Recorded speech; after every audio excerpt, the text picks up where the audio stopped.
Hello, ladies and gentlemen, and welcome back to Fantasy Football, and welcome to my video. In today's video, I am going to be looking at some of the best transfer options for Game Week 3. Now, I know this is still early stages, but there is a lot of FPL managers out there that are looking at some transfers to make because of price rises, price drops. And what I was thinking to do is maybe I should create like a last minute video on transfers, like on a Friday, because there are a lot of press conference like on a Thursday and Friday, and maybe I could get like a really good option, and I think Friday video like on transfers could really help as well. Okay, hopefully that you guys like the sound of that. Now, before I continue, there's a couple of things that I wanted to talk to you guys about, and that is the FPL stress. This is an FPL stress, okay?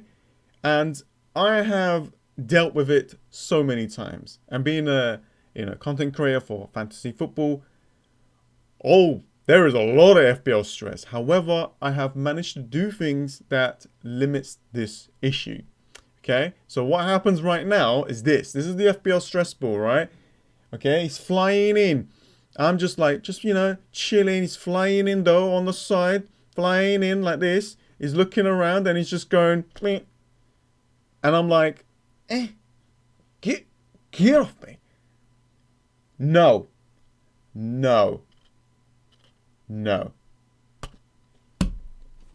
That's how I deal with the FPL stress. Now, in no particular order, let's talk about Twitter or Discord or any other chat room. Like going in there and reading it when you have a bad game week.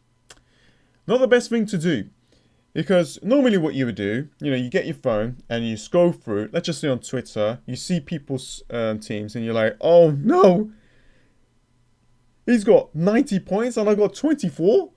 You go through, someone bought in Song and captained him, and you're there, you bought in Martial. And things like that, there's a lot. Every time when you have a bad game week, you just see good stuff and you're like, and it affects you. But this is what I do on my Twitter. When I do badly, I take the piss out of myself. And as you can see, which crazy person sells Ings for Martial? And that's me just saying hi.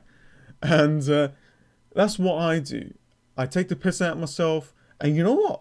The more I do this when I do something really bad, it absolutely helps. It helps out. And number two, this is no particular order. I don't really compare my team with any other FPL managers out there.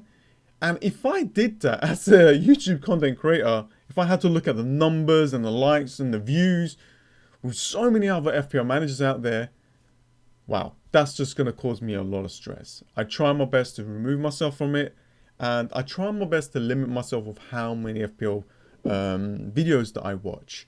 Normally, for me, I like to watch live streams and long videos. So, Elite FPL, Andy that does streams, Scoutcast, Hub, anyone that does like long streams or long video, I enjoy. And I don't really go there to get like transfer options, to be honest with you. I just go there to enjoy. I don't know what it is. I sit there, I enjoy, I play my game, and that's it. And I think it's because I do my own research. The players that I look at is pretty much the similar players that everyone else looks at anyway. And there are some other extra different opinions. That's what I actually look for. And maybe there might be something that I kind of missed out. So I do like to do research. It's really fun. And number three is basically like activities or keeping your mind busy. For me, it's playing video games. I love video games. That completely removes me from one bubble to another. That helps out a lot. That wastes a lot of time, which sometimes I do need to do that. But for you, it could be going out, going to the gym, walking, going to the shops, cooking, cleaning. If you got a garden, maybe grow some tomatoes or something. I am growing like chilies, tomatoes and potatoes, and the satisfaction on that is amazing. Just, yeah, look at the things that you absolutely love doing, except for FPL. And the last thing, you know, I don't want to go through it too much, is a lot of people's going to say this is not a sprint. We are at game week 2. We are at game week 2, guys. Okay, we still got a lot of game weeks left to go and get the points that we need. When it becomes, look, let's talk about it. Let's talk about the ranks and stuff like that when we get to the new year, okay? Then we start deciding on where we at. Right now, we're just gonna keep going and we're gonna keep trying, okay? If you feel a bit bad, if you feel a bit down, message me, follow me on Twitter, DM me, and I'll try my best to help you out, okay? My goal is to help and entertain, and let's go through it. Okay, here we go. I'm going to start from like my strikers. We've got Richarlison, Wood, and Raul Jimenez. Now, let's just look at Richarlison. We spoke about Richarlison on my previous videos, and we looked at how, you know, his stats for the Tottenham game looked really good. He has continued to do well, and as you can see, those stats like talk that we did, it returned in the next game week. Now, the red card obviously definitely helped out, but 5-2 for Everton there. Richarlison was basically possessed. He was going all out. Yes, he missed a lot of chances, but he is a player that we actually like to have in our FPL teams, that actually tries. You know, I would rather have a player that doesn't bring me the points, but he actually tried. So Richarlison is the one. And if we look at the fixtures, is it too late? No, it's not. It's never too late. Look at that, 11.3% owned. That is still really low. Crystal Palace away, I think it's going to be a little bit more difficult because Crystal Palace won their both games. So this could be a really tight game. But then Brighton at home, could be a good option. But Brighton actually performed really well away against Newcastle. But with Everton having, you know, James Rodriguez and Calvert-Lewin, that's a great option there for us to get a lot of points from. So him and James Rodriguez, let's go through it as well. I'm going to go through the Everton players. Again, same situation. Underlying stats look good. He had like 5 key passes in game week 1. Looked good on the ball. He played on the wing and starting for West Brom. Then he moved into that midfield position, that cam. And yeah, that absolutely helped him a lot. That gave him a chance to score and assisted from a corner. He's been taking a lot of corners and free kicks. You know, the transfer that I made by removing Dele Alli, which didn't even play, for James Rodriguez was really good. And you know, 12 points is massive. And as you can see, 19% owned because he's 7.5. He's definitely gonna price rise, and I think he probably will hit 8 million if he gets another return, because people will be looking at that Brighton game. Now, I just want to quickly mention Luca Dean.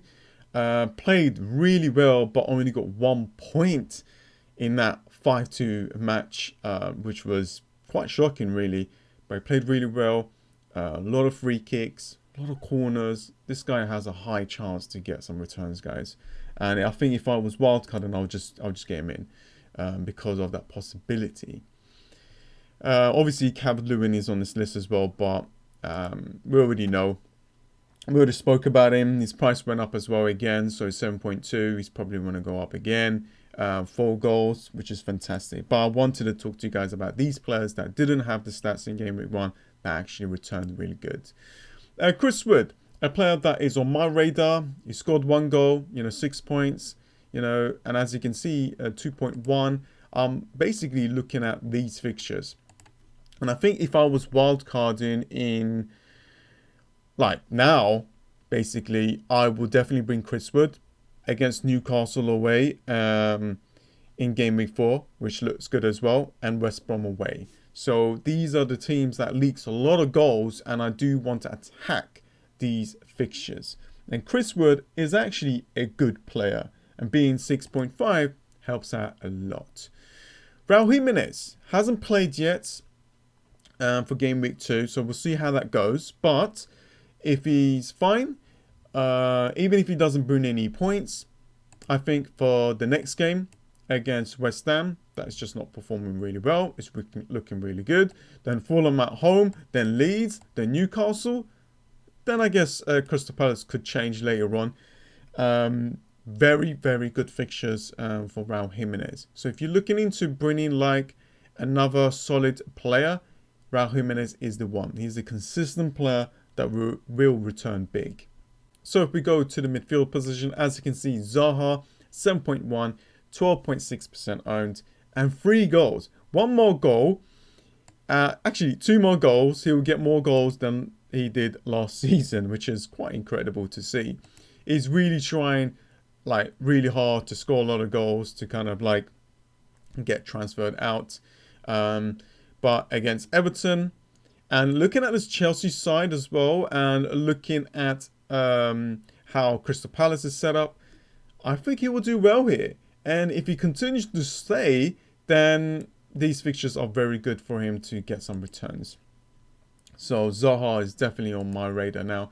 But the problem is, I don't know what's going to happen in the future. So maybe I might just let that go, because there's a lot of players to pick out from, right? And we can't have them all. That's the thing. We cannot have them all. We got Song here, 9 million. He went back up in price. And as you can see, I have to mention Spurs players because they're just completely... like, we didn't know they was going to score that many goals. And as you can see, 4 goals for Song. 24 points. The next fixture is at home against Newcastle. Newcastle lost against Brighton at home in Game Week 2. So this looks really good for Song owners and Kane. But I am not going, for me, I'm not going to completely destroy my team just to bring one player, because I do want to make other changes. Maybe if I was wildcarding, I would definitely have Song in my team. There is Harry Kane, of course. But I think bringing in Song will be much easier than bringing Harry Kane, even though Harry Kane did really well. I do want to quickly mention like Bamford, 5.7, only 14.9% owned. Should probably go up in price again, because being that cheap and bringing big massive points, he's definitely going to rise. And look at that, he's only playing up to around 60 minutes or so. And the fixtures become a little bit more difficult. So I don't know if you should go out and get him. For me, I'm just going to hope that my players that I have would do well. But he's been returning, and he actually looked really good at home against Fulham. But maybe it's just because it's Fulham. So we will see.